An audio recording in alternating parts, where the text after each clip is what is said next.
Hello friends, आज की इस वीडियो में मैं आपको ये बताने जा रहा हूँ कि Tecno Spark 30C Android mobile phone में आपके मोबाइल फ़ोन का डेटा में अगर कोई भी प्रॉब्लम आती है तो इस प्रॉब्लम को आप सॉल्व कैसे कर सकते हैं। आज की इस वीडियो में मैं आपको डिटेल में जानकारी देने वाला हूँ। तो चलिए वीडियो को स्टार्ट करते हैं। देखिए, सबसे पहले तो आपको अपने फ़ोन को एक बार ना रीस्टार्ट कर लेना है। अगला काम ये करना है, आपके फ़ोन में फाइल का ऐप होता है, इस फाइल के ऐप को ओपन करना है। इस फाइल में आपको नीचे ऐप्स का ये ऑप्शन टैप करना है। यहाँ पे सबसे ऊपर सिस्टम ऐप लिखा है ना, इसे टैप करना है। इस पेज में नीचे आएंगे आप, ठीक है, इस तरीके से नीचे आना है और यहाँ पर आपको ये ऑप्शन मिलेगा एंड्रॉइड सिस्टम, इसे टैप करना है। यहाँ पर आपको ये स्टोरेज का ऑप्शन टैप करना है। अब यहाँ पे नीचे की साइड क्लियर कैच का ये ऑप्शन टैप करना है। इससे क्या होगा, कैच के समय मतलब डेटा जीरो हो जाता है, ठीक है।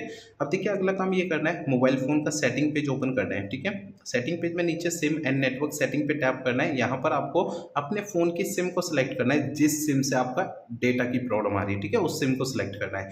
अब इस पेज में नीचे आना है और आपको ये ऑप्शन मिलता है एक्सेस पॉइंट नेम, इसे आपको टैप करना है। अब एक्सेस एपीएन का ये पेज आ जाएगा। इसमें देखिए सबसे ऊपर ये थ्री डॉट का ऑप्शन है ना, इसे टैप करना है। अब ये पेज आता है छोटा सा, इसमें रीसेट टू डिफॉल्ट लिखा हुआ है, इसे टैप करना है। नीचे लिखा हुआ आ जाएगा यहाँ पे रीसेट डिफॉल्ट एपीएन सेटिंग। इस तरीके से आपको एपीएन सेटिंग को एक बार रीसेट कर देना है। तो दोस्तों, मेरे बताए हुए इन तरीकों को यूज करने से आपके फोन की जो मोबाइल डेटा की प्रॉब्लम है वो आपकी सॉल्व हो जाएगी, ठीक है।